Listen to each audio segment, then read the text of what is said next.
Muy buenos días, agradezco la amable invitación que me hace la Sociedad de Gastroenterología del Estado de Hidalgo, en especial el doctor Raúl Contreras y todo su comité de organizador, a este curso de actualización en gastroenterología, doctor Miguel Tanimoto Huequi.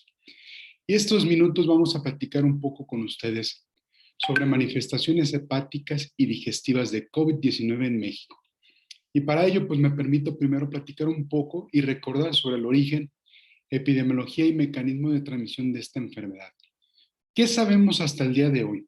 Ustedes saben que si consultan una de las bibliotecas virtuales más importantes en medicina y ponen coronavirus COVID-19, hasta el 6 de julio del 2020 teníamos ya más de 17,000 publicaciones. Sin embargo, si poníamos COVID y el hígado, pues teníamos 605 resultados para estas fechas. Y ha venido el crecimiento del conocimiento de una manera exponencial. Hasta el 23 de abril de este año, la cifra de artículos publicados sobre COVID-19 se había multiplicado a más de 88,000 publicaciones, siendo también un crecimiento en el rubro del COVID y el hígado y algunas de las manifestaciones gastrointestinales. Esto habla de cómo ha venido evolucionando el conocimiento y tal vez cuando veamos esta plática tendremos algo de conocimiento más nuevo. Y si poníamos en nuestro buscador sobre COVID y el hígado en México, solamente aparecían 42 publicaciones. Y ahí, en el año pasado, fueron el mayor número de publicaciones que tuvimos sobre este sentido, ¿no? Y bueno, eso nos hace recordar de qué son los coronavirus. Sabemos actualmente que está bien identificado el virus. Sabemos que es un virus ARN que tiene proyecciones en forma de espinas en su superficie y que esta apariencia de corona bajo microscopía electrónica nos hace que le demos el nombre de coronavirus. Es un virus que sabemos también cuánto mide, de 60 a 140 nanómetros de diámetro, y que esto nos ha permitido conocer más sobre ellos. Sabemos que en noviembre del 2019 empezó todo este viacrucis sobre esta enfermedad y que conocíamos hasta esas fechas incluso solamente 4 coronavirus que presentaban enfermedad en humanos y que causaban infecciones respiratorias leves. Sin embargo, conocíamos también 2 familias de coronavirus relacionadas a enfermedad pulmonar graves. Y ahí conocíamos al famoso SARS-CoV y al MERS-CoV, pero que estas enfermedades evolucionaron porque para el 2019, pues bueno, conocimos que surgía una nueva enfermedad y que hasta el enero del 2020 se le dio un nombre bien definido. Sabíamos ya cuál era la etiología de este nuevo virus, el COVID-19, el SARS-CoV-2, ¿no? Y sabíamos bien a qué familia, subgénero y subfamilia pertenecía este virus. De esta forma, también sabíamos que venía de la secuencia de 2 miembros representativos del género beta.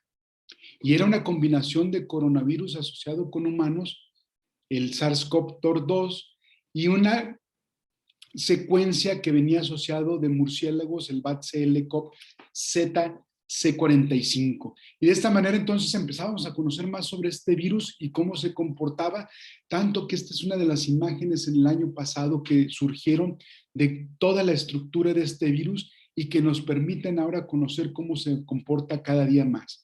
Sabemos que tiene todas las proteínas envolturas y cuáles son las proteínas más importantes para las diversas variantes que han surgido y para causar enfermedad. Sobre el panorama epidemiológico, ¿qué podemos hablar? También ha venido cambiando de manera espectral.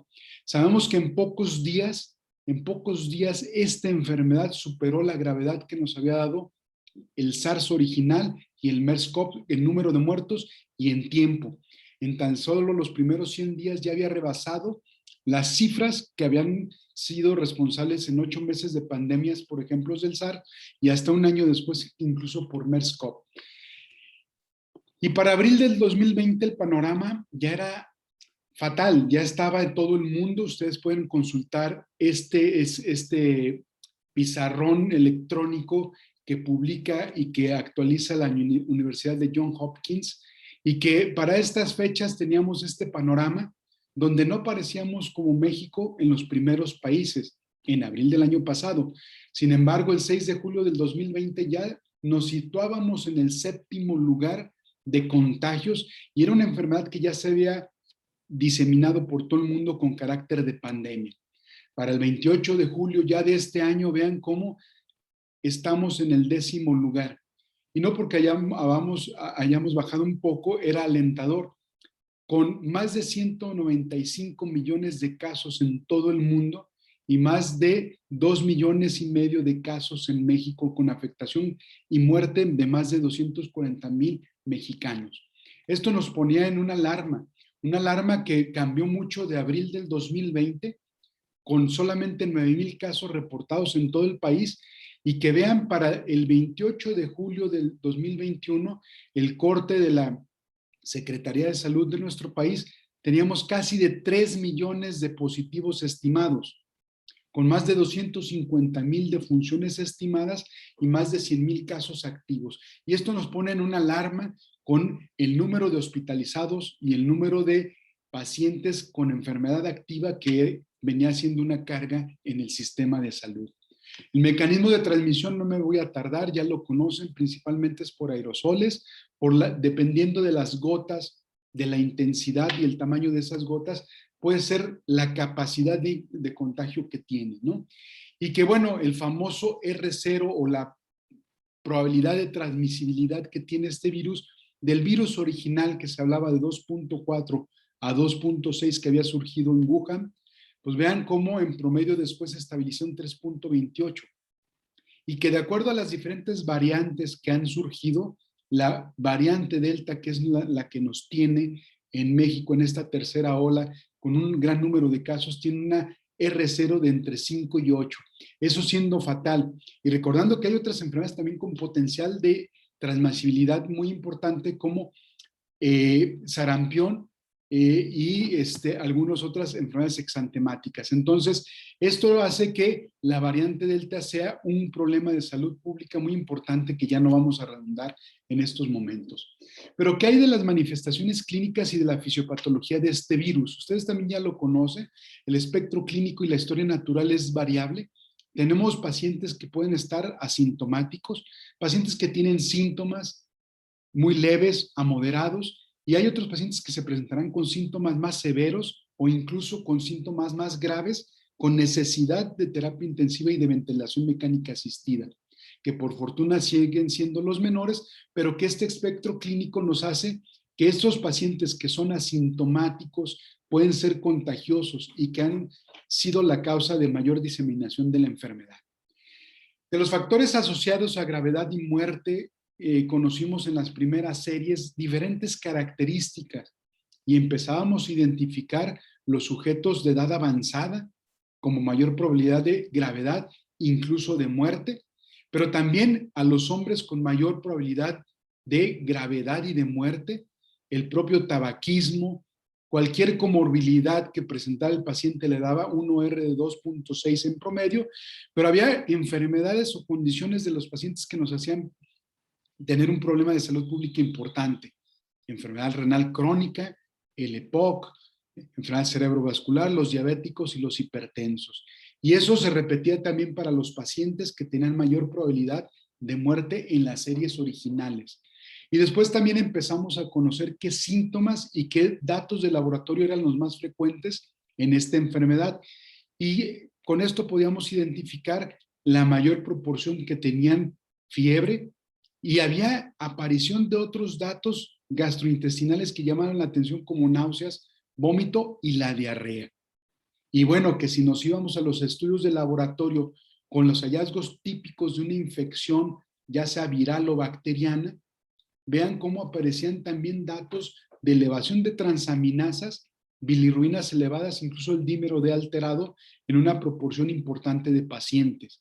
Y estos eran las series originales de los pacientes que empezaron a publicarse con esta enfermedad. Y hoy sabemos de las manifestaciones clínicas que se pueden presentar de una manera muy variable y heterogénea. Los dos principales síndromes inflamatorios asociados a COVID-19, ustedes los conocen: el síndrome inflamatorio multisistémico en niños y el famoso síndrome de activación de macrófagos, que se ve más en los adultos y que tiene expresión clínica muy variable, expresiones sistémicas y que pueden tener datos muy inespecíficos, como las mialgias severas a afectaciones articulares que en ocasiones en nuestro medio hacían pensar en otras condiciones, incluso como el dengue, que ustedes conocen perfectamente, pero que sabemos hoy día que esta enfermedad de COVID-19, pues es una enfermedad muy diversa, con un aspecto clínico muy variable, que puede afectar diversos órganos, puede afectar el sistema nervioso central y el paciente manifestarse incluso con un estado de confusión leve hasta coma o convulsiones o delirio, que puede presentar manifestaciones oftalmológicas de la mucosa, ¿sí? A nivel gastrointestinal, con dolor abdominal, náuseas, vómitos, pancreatitis, diarrea o incluso afectación cardíaca, entre otras. Esto hacía que sea muy complejo diagnosticar y tratar este tipo de enfermedades. Pero el hecho de conocer adecuadamente al virus y las porciones que conforman al virus y los receptores, pues nos dimos cuenta que hay dos principales receptores en este virus. El virus de la ECA2 y el TMPRSS2.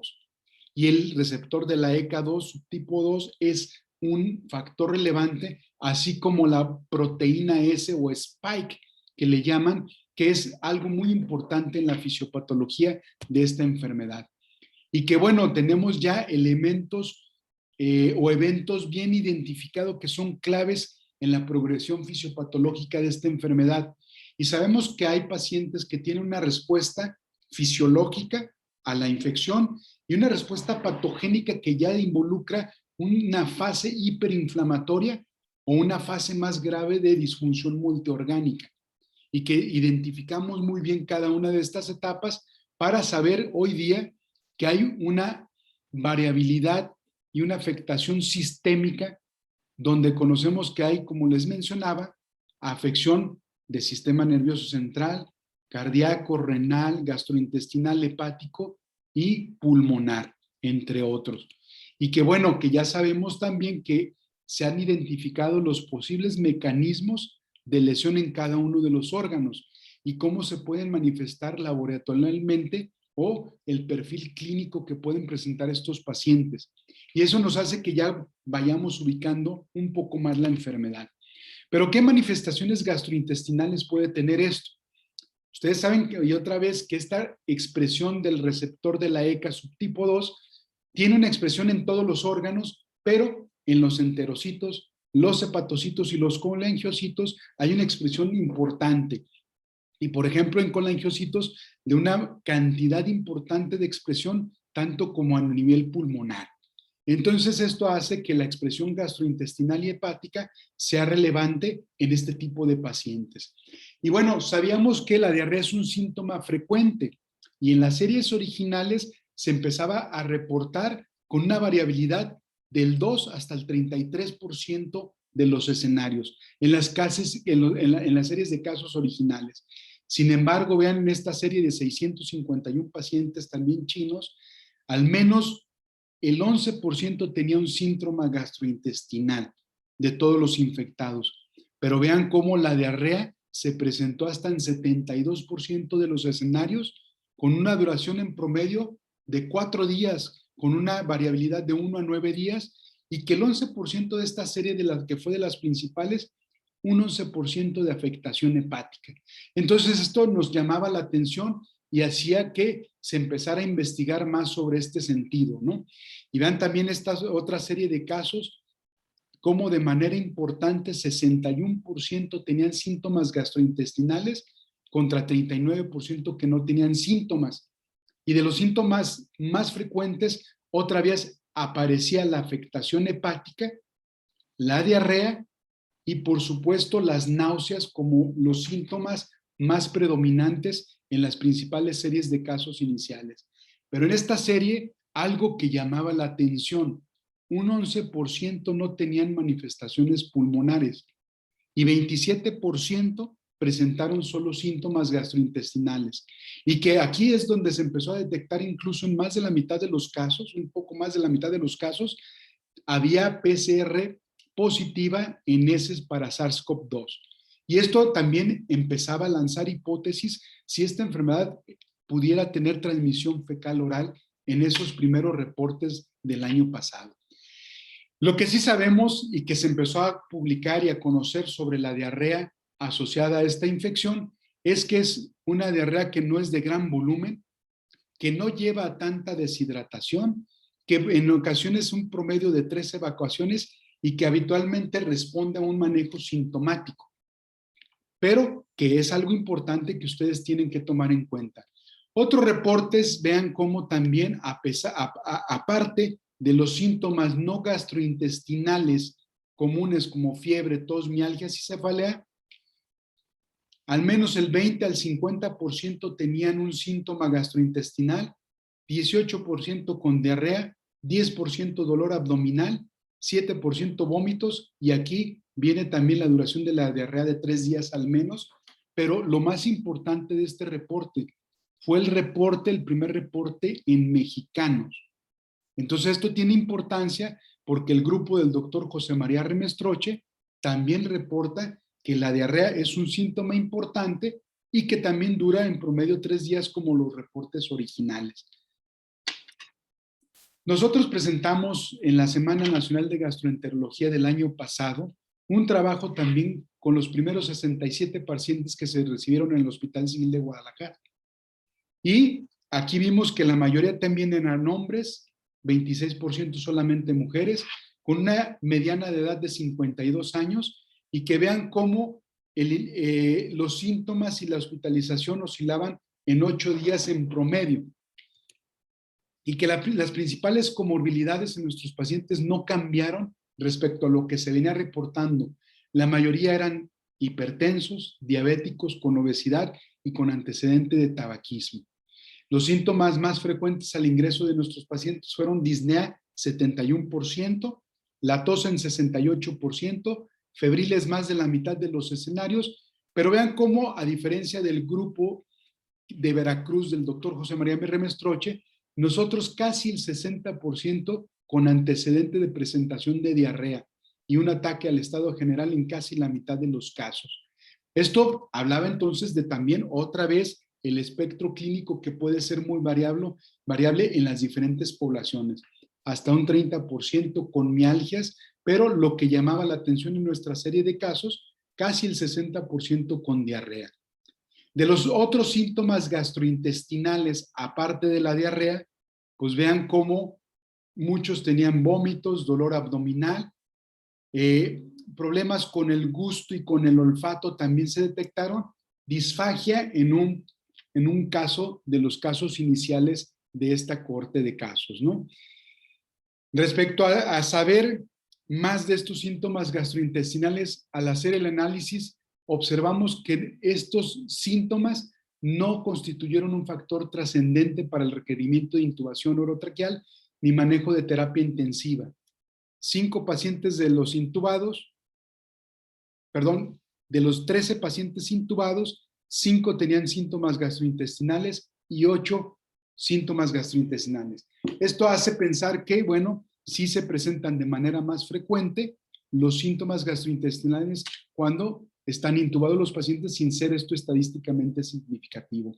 Respecto a la necesidad de terapia intensiva, observamos que también los que tienen síntomas gastrointestinales en mayor proporción que los que no tienen síntomas gastrointestinales. Respecto a las enfermedades hepáticas, que habíamos dicho que hay una expresión del receptor de la ECA2 y que sabemos que los colangiocitos parecen tener la mayor concentración de receptores seguidos de los hepatocitos y que hay una regulación positiva en el parénquima de hígados cirróticos. Esto hace entonces que a nivel histológico de hígados de pacientes con enfermedad mortal, por esta enfermedad, hemos encontrado que hay alteraciones vasculares generalizadas y mitocondriales, y también que se ha encontrado en los pacientes que han muerto mayor proporción de esteatosis. ¿Cuáles son los problemas? Ya habíamos mencionado que el virus se puede unir directamente a los hepatocitos y a los colangiocitos, que con eso se lleva activación del sistema inmunológico con cascada de citocinos, y que un hígado sano puede tener respuesta inflamatoria, pero un hígado que ya esté enfermo, ya sea con cirrosis o estatosis, va a tener una respuesta inflamatoria que va a repercutir no solamente en el pulmón, sino también en el hígado. ¿Y quién hace lesión hepática? Hoy sabemos que hay factores de riesgo. Entre mayor edad, mayor severidad de la enfermedad, podríamos tener mayor proporción de escenarios. Al inicio se hablaba de más del 50% de probabilidades de que un paciente con COVID-19 tuviera afectación hepática. Y los posibles mecanismos involucrados se han hablado: efecto citopático directo del virus por esa afinidad de receptores. En segundo lugar, la cascada inflamatoria, esa famosa tormenta de citocinas. Y en tercer lugar, ustedes recordarán, con estos ensayos terapéuticos, al no saber si hay un tratamiento efectivo, se empezó a abusar de varios medicamentos, dar muchos antiinflamatorios, dar antibióticos, antivirales, diversos fármacos que en ocasiones los pacientes tienen una polifarmacia y que en ocasiones pueden desarrollar hepatotoxicidad directa por los fármacos o incluso con ayuda de herbolaria. Aparte de los fármacos, muchos pacientes en nuestro país también consumen como medicina alternativa. ¿Qué es lo que se ha reportado como causa de lesión hepática o en qué prevalencia? Se ha reportado disminución de la albúmina en la mayor parte de los casos, elevación de transaminasas y bilirrubinas con una prevalencia que oscila entre el 14 y el 53%, y eso de manera global. Y que las anormalidades en la bioquímica hepática pueden ser diversas y que nos pudieran orientar si se debe a la famosa tormenta de citocinas, si nos orienta a el famoso DILI, a una lesión biliar directa, cuando hay más elevación de enzimas de colestasis como GGT, fosfatasa alcalina y bilirrubinas, o si es debida a isquemia o microtrombosis que ustedes conocen, que también COVID-19 puede generar, también cuando hay más de disminución de albúmina, aumento de transaminasas con aumento de bilirrubina. Entonces, dependiendo del patrón bioquímico, también pudiéramos tener algo de sospecha del mecanismo que pudiera dar la lesión hepática. También vean en esta serie, casi la mitad de los pacientes tenían DILI. Y es una alta proporción porque acuérdense lo que mencionaba, que muchos recibían antivirales como lopinavir, ritonavir al inicio o algunos otros, y esto hacía más probabilidad de que los pacientes tuvieran anormalidades del perfil hepático.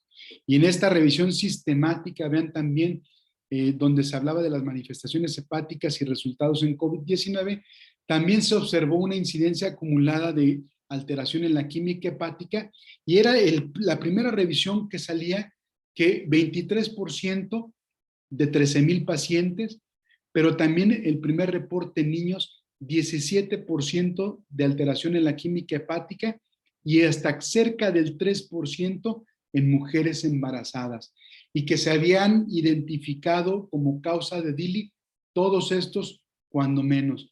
Y aquí en México hubo un uso excesivo de cloroquina, entre otros fármacos, para tratar de tratar esta enfermedad, que posiblemente muchos de los casos de DILI en nuestro país pasaron de manera inadvertida o no los pudimos identificar adecuadamente.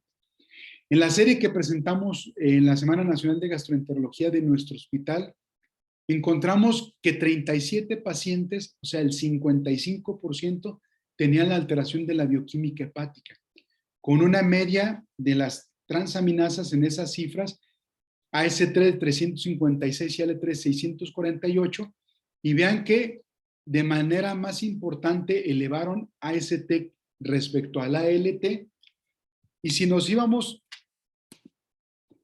a los resultados sobre otros parámetros del perfil hepático, vean cómo también encontramos casi la mitad de los casos con albúmina baja y hasta un 16% con bilirrubinas elevadas. Pero ¿cuál es el impacto de la lesión hepática en el paciente con COVID-19? Pues bueno, se ha visto que la bioquímica hepática puede ser un predictor de necesidad de terapia intensiva y de gravedad. Y que bueno, se encontró como predictores la AST en algunos estudios y en otros la combinación de AST y ALT de manera importante como predictores de gravedad o de necesidad de terapia intensiva. Sin embargo, a pesar de lo que dicen algunos, es importante mencionar que todavía no sabemos todo de esta enfermedad y que hay todavía mucho por aprender. Respecto a otros estudios como predictores de mortalidad y lesión hepática, vean estos 3 estudios, también se observó que variables como la AST, la LT, se han asociado a mayor mortalidad, al igual que el aumento de las transaminasas, la disminución de la albúmina, aumento de bilirrubinas y el dímero D. Y en otros, incluso cuando los pacientes tenían ALT más de 40 unidades, casi la mitad son los que fallecen. Por eso será importante en todos los pacientes con COVID-19 que identifiquemos si tienen elevación del perfil hepático. Respecto a otros resultados, vean cómo de 27 pacientes que tuvimos, 74% elevaron transaminasas contra el 26% que no elevaron transaminasas. Nosotros observamos que la elevación de transaminasas fue un factor que se observó más frecuentemente en pacientes que necesitaron unidad de cuidados intensivos.